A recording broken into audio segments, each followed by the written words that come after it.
They say that you are the sum of the five people that you spend the most time with, right? And while I find that to be true, I don't think that's all it is. I can say that, Ethan from 20 years ago to Ethan now, the people that I call friends or the people that I spend the most time with has changed as I have changed, right? And change comes in various shapes and forms. But one of the first times that I saw a great change and shift in my friends was really when I decided to take my health and fitness seriously, when I decided to stop drinking, partying, and doing all that for that time that I was focused on transforming my body. The people that I thought were my friends weren't. And so a lot of them, because I was the I got a guy, I was the life of the party. I would go out and I would spend, and everybody would have such a great time. And when I wasn't doing that anymore, I realized that a lot of people that I thought were my friends really didn't see the value in the relationship with me anymore. And nor did I see the value in the relationship with them because all they wanted to do was go out, drink and eat and party. And I just wasn't on that run. And so, that was one time that I saw a real shift in my friends. Another major time I would say would be, I had spent almost $10,000 going to a Grant Cardone conference.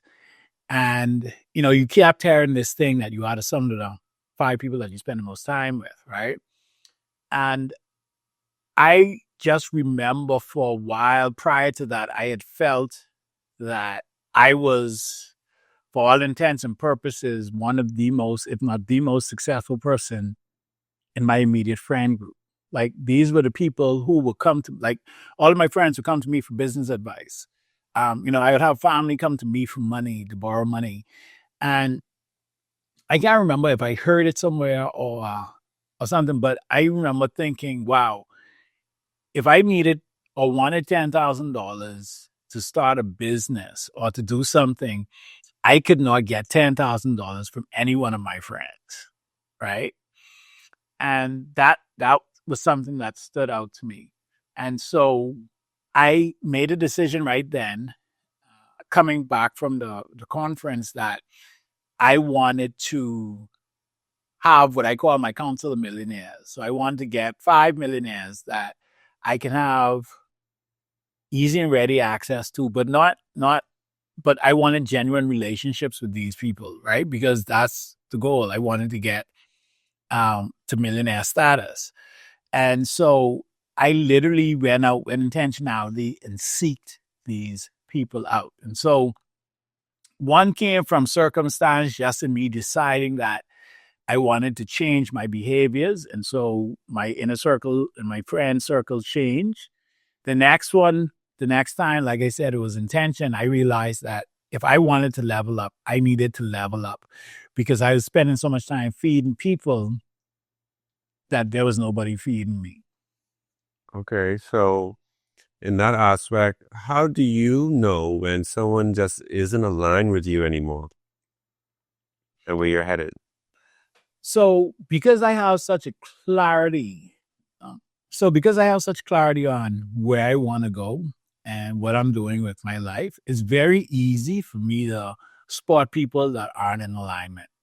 Like one of the things that I do is I like to talk about business. And so off the bat, if you come in for small talk or you come in to talk about, I don't know, pop culture, gossip, whatever, it's like if it ain't business, I'm not interested. If it isn't something that's going to add value to me, I'm not interested. And so off the bat, people who come to me with those types of things, I'm not interested. They know.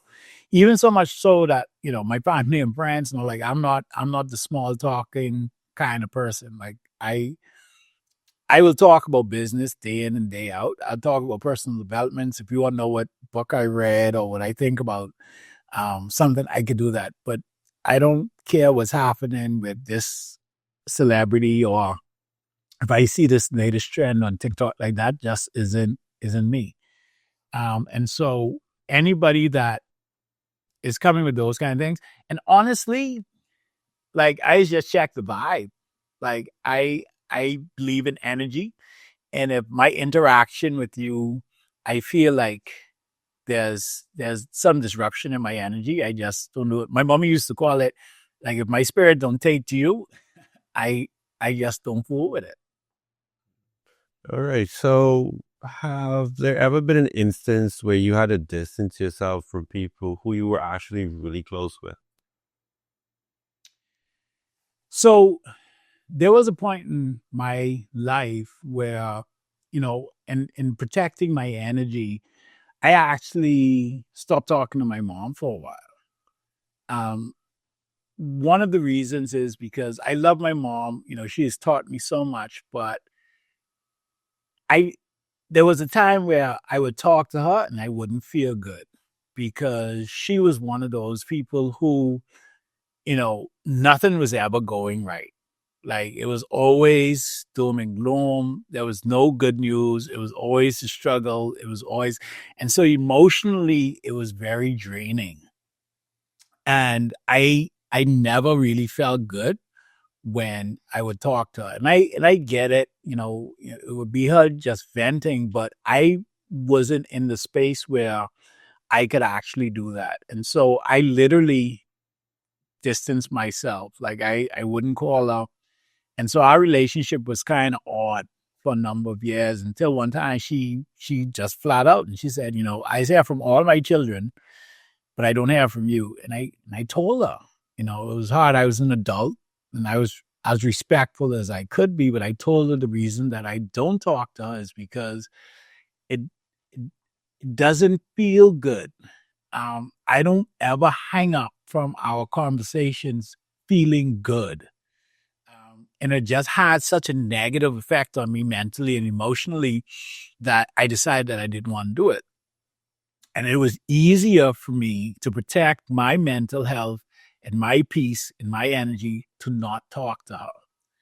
And I can say, I'm happy that now we've gotten past that. But that was one moment where really I had to distance myself to protect my energy, um, because I have a duty and responsibility to make sure that I maximize my potential and to make sure that I uh, maximize my greatness. And anything that's going to impede that or be an obstacle to that or have a negative effect on that, I have to remove from my life. And unfortunately, at that time in my life, it was really just, the relationship with my mom took effect. But it was taking that stance and then being open and honest with her about it. Now our relationship is better than it ever was. People in my life, all of them have kind of different functions. Um, like my wife, she's keeping me on my toes. I like to joke to say that she like things. And so, but she inspires me. She challenges me just by who she is to do more. My daughter, because I want to lead her, be a really good example for her. Not just as a father, but I want to show her when I say that you can do anything that you set your mind to, like I want to be living proof of that. And so having that, knowing that she's looking up to me is something that also keeps me inspired to continue to progress and push myself. My team, just watching their growth and their evolution, hearing team members say that, they have learned and grown so much just by working with the company that I founded is a huge, huge inspiration to me, not just to keep going, but to even go harder. And then, of course, I got my Council of Millionaires that I reach out to get guidance or even input on how they navigate certain situations. And most recently, we started a mastermind. And this is literally just a group of seven-figure earners, but we literally sit down, have coffee, and for about 2 to 3 hours once a month, we talk business. We just have conversations. And that is so refreshing, one, because it's nobody like, oh, all you do is talk about business. All of these guys are business owners running seven-figure businesses. Um, And so I'm learning there, and I'm not the top person in that group. I'm actually the smallest person in that group, right? And so just through conversations, I already have learned so much from them. And so just seeing what they're doing in their businesses and seeing how they're learning and they're growing and they're major inspiration, but then they also give me tactical advice as well. And so, and that was straight intentionality of putting that group together, much like my Council of Millionaires. And so, yeah, I am very intentional and strategic about the people that I have in my life on a regular. And I don't have the luxury or I can't afford to squander relationships that I just kind of let happen. Like, you have to fulfill some sort of purpose in my life. You have to be able to add value to me. And likewise, I should add value to you. And that's the only way that a relationship really does exist in my life right now is how am I adding value to you and how are you adding value to me? You are allowed to outgrow people and you're allowed to protect your peace. The people closest to you should actually challenge you, inspire you, and hold you accountable. If they don't, it's time to rethink your circle.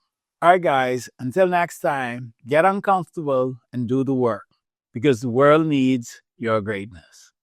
Peace.